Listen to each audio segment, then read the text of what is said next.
Welcome to simplified by SN YouTube channel. इस video में हम सेल को डिस्कस करेंगे under transfer of property act 1882। Sale के अलावा हम इसके कुछ इंपॉर्टेंट सब टॉपिक्स को भी डिस्कस करेंगे जो कि आप अपनी स्क्रीन पे देख रहे हैं, और ये हैं definition, essentials, procedure, contract for sale and then duties and rights of buyer and seller, और फिर एंड पे हम देखेंगे मार्शलिंग बाय सब्सिक्वेंट ऑनर। सबसे पहले देखते हैं कि सेल क्या चीज़ है। According to definition, sale is a transfer of ownership in return for a price consideration which has been paid और promised to be paid later. इसको आसान अल्फाज में हम ऐसे डिफ़ाइन कर सकते हैं कि सेल प्रॉपर्टी को ट्रांसफ़र करने का एक ऐसा तरीका है जिसमें हम पोजेशन के साथ साथ ऑनरशिप भी ट्रांसफ़र कर देते हैं और बदले में पैसे लेते हैं या कोई और कंसिडरेशन लेते हैं। इसको एक मिसाल से ऐसे समझ सकते हैं। फ़र्ज़ करें कि ए और बी दो आदमी हैं। ए के पास बाइक है जिसकी कीमत 1 लाख रुपए है। ए बी को कहता है कि जनाब आप मुझे 1 लाख रुपया दे दें और मेरी ये बाइक भी ले लें और इसको अपने नाम पे भी करा लें। अब बी ए को 1 लाख रुपया दे देता है, बदले में ए उसको अपनी बाइक और अपनी बाइक के कागजात दे देता है और कहता है कि ये बाइक आप अपने नाम करा लें। अब बी उस बाइक को अपने नाम पे करा लेता है। अब क्या हुआ, बी के पास बाइक की पोजीशन भी आ गई और ऑनरशिप भी उसके नाम पे हो गई। तो इस सारे प्रोसेस को हम क्या कहेंगे? इसको हम कहेंगे सेल। ये सेल हुई है जिसमें ए ने अपनी बाइक दी है, उसकी ऑनरशिप भी दी है और पोजीशन भी दी है, और बदले में उसने 1 लाख रुपया लिया है बी से। अब हम देखते हैं एसेंशियल्स ऑफ सेल, यानी वो कौन सी चीज़ें हैं जो कि एक सेल को वैलिड बनाती हैं। सबसे पहले तो ये चीज़ ज़रूरी है कि जो बंदा सेल कर रहा है यानी सेलर, वो कॉम्पिटेंट हो सेल करने के लिए। कॉम्पिटेंट होने के बाद ये ज़रूरी है कि उसके पास एक ऐसी प्रॉपर्टी हो जिसकी ओनरशिप उसके पास हो। अगर उसके पास ओनरशिप नहीं है लेकिन किसी ने उसको अथॉरिटी दी है कि आप हमारी प्रॉपर्टी ट्रांसफ़र कर दें, तो फिर भी वो ट्रांसफ़र कर सकता है।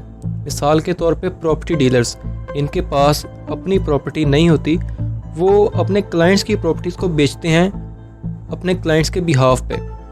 तो उनके क्लाइंट्स उनको अथॉरिटी देते हैं कि आप हमारी ये प्रॉपर्टी ट्रांसफ़र कर दें। तो इस सूरत में भी सेलर कॉम्पिटेंट होता है ट्रांसफ़र करने के लिए।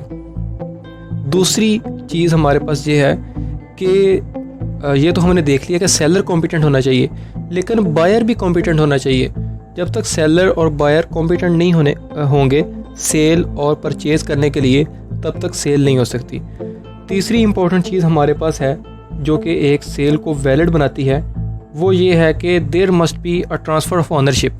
सिर्फ पोजेशन की ट्रांसफ़र इनफ नहीं होगी, ऑनरशिप भी ट्रांसफ़र करनी पड़ेगी, और ऑनरशिप के ट्रांसफ़र के बदले में there should be a money consideration, यानी कि एक बंदा ऑनरशिप ले रहा है और बदले में उसको प्राइस दे रहा है, उसकी कीमत अदा कर रहा है। तो ये 3 चीज़ें एसेंशियल हैं एक वैलिड सेल की।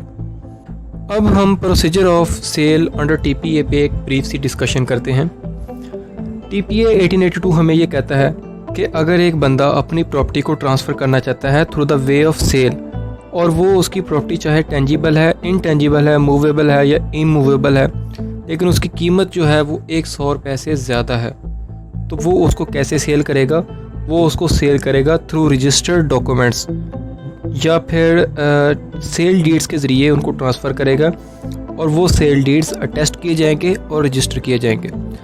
बट इन केस कि उसकी प्रॉपर्टी इस कीमत से कम की है, तो फिर सिंपल डिलीवरी ऑफ पोजेशन ही काफ़ी है। वो सिर्फ अपनी प्रॉपर्टी की पोजेशन देगा और उसकी प्रॉपर्टी को कहा जाएगा कि ट्रांसफ़र हो चुकी है। अब हम देखते हैं कि कॉन्ट्रैक्ट फॉर सेल क्या होता है।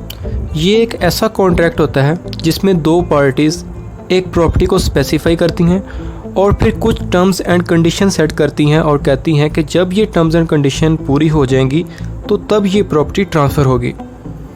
फिर कुछ डिफरेंसेस हैं जो कि सेल और कॉन्ट्रैक्ट फॉर सेल को मुख्तलिफ बनाते हैं। पहला डिफरेंस ये है कि sale is a transfer of ownership, but contract for sale is only an agreement. Second difference is that sale creates a right in rem. That means this right can be availed against whole world. And on the other side, a contract for sale creates a right in personam. That means specified person or persons. अब हम देखते हैं कि एक seller की duties कौन कौन सी होती हैं। तो सबसे पहले जो सेलर की ड्यूटी है वो ये है कि अगर उसकी प्रॉपर्टी के अंदर कोई भी डिफेक्ट है, कोई भी किसी किस्म की खामी है, तो वो बायर को उसके बारे में आगाह करे। सेकंड, उसकी ड्यूटी ये है कि अगर बायर उससे कहे कि आप मुझे अपनी प्रॉपर्टी के डॉक्यूमेंट्स दिखाएं, मैंने उनको इंस्पेक्ट करना है या मैंने उनकी एग्जामिनेशन करनी है, तो सेलर बाउंड होता है कि वो डॉक्यूमेंट्स बायर को दिखाए। सेलर की एक और इम्पॉर्टेंट ड्यूटी ये है कि अगर बायर उससे कोई भी किसी किस्म का सवाल पूछता है जो कि प्रॉपर्टी से रिलेटेड है, जो प्रॉपर्टी वो बाय करने जा रहा है, तो सेलर इस बात के लिए बाउंड है कि वो उन तमाम क्वेरीज का एक अच्छा जवाब दे उसको। फिर सेलर की ये ड्यूटी है कि जब बायर उसे कीमत अदा कर दे उसकी प्रॉपर्टी की, तो सेलर का ये हक है और उसकी ड्यूटी है कि वो जो प्रॉपर्टी सेल करने लगा था उसकी पोजेशन और उसकी ऑनरशिप बायर को ट्रांसफ़र कर दे। पांचवी ड्यूटी सेलर की ये है कि जब कॉन्ट्रैक्ट हो जाए बायर और सेलर के दरमियान कि ये प्रॉपर्टी ट्रांसफ़र की जाएगी, तो तब से लेके डिलीवरी ऑफ पोजेशन तक सेलर का ये हक बनता है और उसकी ये ड्यूटी है कि उस प्रॉपर्टी की और उस प्रॉपर्टी के रिलेटेड जितने भी लीगल डॉक्यूमेंट्स हैं उनकी हिफाजत करे। इसी तरह सेलर की एक और ड्यूटी है कि वो डिलीवरी ऑफ पोजेशन तक जितने भी पब्लिक चार्जेस हैं उसकी प्रॉपर्टी के ऊपर, मिसाल के तौर पे इलेक्ट्रिसिटी बिल और सुई गैस बिल वगैरह, उनको पे करे जब तक वो प्रॉपर्टी बायर को दे नहीं देता।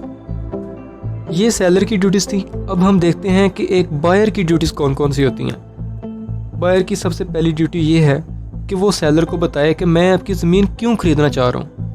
मे बी बायर को पता हो कि इसकी मार्केट वैल्यू बढ़ने वाली है या इसमें से कुछ हमें फ़ायदे मिल सकते हैं, लेकिन सेलर को ये चीज़ें पता ना हो, तो ऐसी सूरत में बायर का ये हक बनता है और उसकी ये ड्यूटी है कि वो सेलर को बताए कि मैं आपकी ज़मीन या आपकी प्रॉपर्टी इस मकसद के लिए आपसे ख़रीद रहा हूँ। दूसरी ड्यूटी ये है बायर की कि वो सेलर को जो उसने प्राइस कंसिडरेशन तय की हुई है वो उसको पे करे, यानी कि जो उसे प्रॉपर्टी ले रहा है उसके बदले में सेलर ने जो कहा है कि आप अमाउंट मुझे पे करें, वो उसको टाइम पे कर दे। अगर ये होता है कि बायर पे कर देता है प्राइस और उस पर कुछ चार्जेस हैं, मिसाल के तौर पे इलेक्ट्रिसिटी बिल्स हैं या सुई गैस बिल हैं जो कि वाजिब थे कि उनको सेलर पे करे, लेकिन सेलर ने पे नहीं किए हुए थे, तो बायर इस सूरत में जो वो पैसे दे रहा है टोटल अमाउंट, उसमें से उन चार्जेस को काट सकता है, डिडक्ट कर सकता है और फिर जो डिडक्ट करेगा उनसे वो चार्जेस पे कर देगा। एक और इम्पॉर्टेंट ड्यूटी जो कि बायर की है वो ये है कि जब वो प्रॉपर्टी बाय कर ले तो उसके बाद उस प्रॉपर्टी को जो भी नुकसान हो उन नुकसानात को वो बर्दाश्त करे। मिसाल के तौर पे आज ए ने बी से प्रॉपर्टी खरीद ली, अब प्रॉपर्टी को आग लग जाती है या उसका कोई और नुकसान हो जाता है, तो ए को ये सारे नुकसानात बर्दाश्त करना पड़ेंगे। वो ये नहीं कह सकता कि इस नुकसान का जो खमियाजा है वो बी भुगते और उसके पैसे मुझे अदा करे। ये सिर्फ उसकी ड्यूटी है कि वो इन नुकसानात को बर्दाश्त करे और जो भी ऊपर चार्जेस आ रहे हैं वो खुद बर्दाश्त करे उनको। एक लास्ट ड्यूटी जो कि बायर की है वो ये है कि जब वो प्रॉपर्टी ख़रीद ले, उसके नाम पे हो जाए, पोजेशन भी उसके पास हो, तो फिर उसके ऊपर जो भी पब्लिक चार्जेस आ रहे हैं, मिसाल के तौर पे बिजली के बिल, सुई गैस के बिल या और इस किस्म के जो पब्लिक चार्जेस हैं वो उनको पे करेगा। अब सेलर का हक नहीं है कि वो उनको पे करे, वो अपनी प्रॉपर्टी दे चुका है और उसके बदले में पैसे ले चुका है। अब सारे पब्लिक चार्जेस किसके ज़िम्मे हैं? वो बायर के ज़िम्मे हैं। तो ये बायर की ड्यूटी है कि वो सारे पब्लिक चार्जेस को पे करता रहे। अब तक हमने सेलर और बायर की ड्यूटीज़ को डिस्कस किया है, अब हम इनके राइट्स को डिस्कस करते हैं। सबसे पहले देखते हैं कि सेलर के पास कौन से राइट्स हैं। सेलर के पास सबसे पहला ये राइट है कि जब तक वो डिलीवरी ऑफ पोजेशन नहीं कर देता तब तक उस प्रॉपर्टी से जितने भी प्रॉफिट्स अराइज हो रहे हैं या जितने भी रेंट हैं वो खुद कलेक्ट कर सकता है और उनको एंजॉय कर सकता है। दूसरा राइट एक सेलर के पास ये होता है कि अगर वो अपनी प्रॉपर्टी की पोजेशन बायर को दे देता है लेकिन बायर ने अभी तक उसको पैसे नहीं दिए, तो उन पैसों को रिकवर करने का और क्लेम करने का उसके पास हक है।